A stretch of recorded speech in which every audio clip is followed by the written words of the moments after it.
And there's two different types of problems you're going to see, or we'll break it down into two different types. Okay, the first is types where your leading coefficient is 1.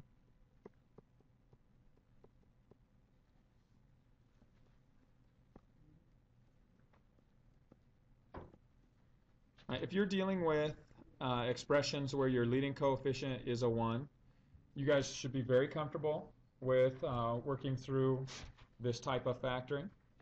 And again, I'll kind of go through a couple examples and illustrate.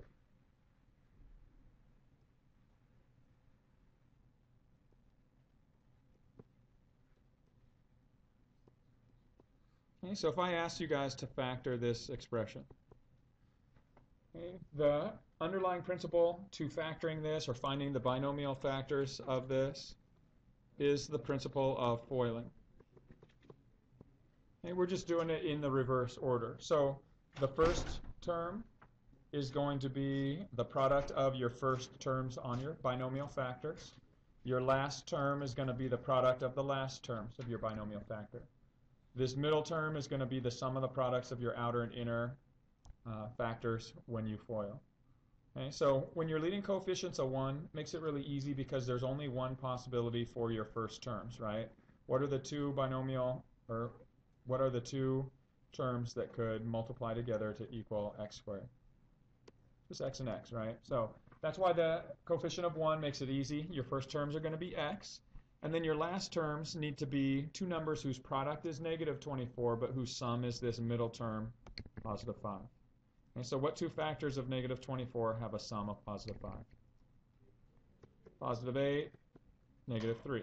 And you can confirm this if you FOILed it. You get x squared minus 3x plus 8x minus 24. And so you see it does confirm that you have your original expression. Again, my guess is that you guys should be pretty familiar with these types of problems where the coefficient's a 1.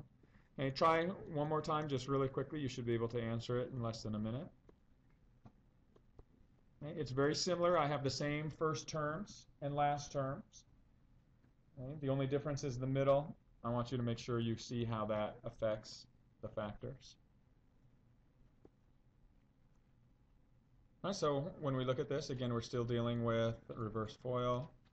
Our first terms have to equal x squared, so what are we going to put as our first terms? X. Our last terms have a product of negative 24 and a sum of negative 2, so what are those two numbers? Positive 4, negative 6, and we have our solution. Questions on that? Again, this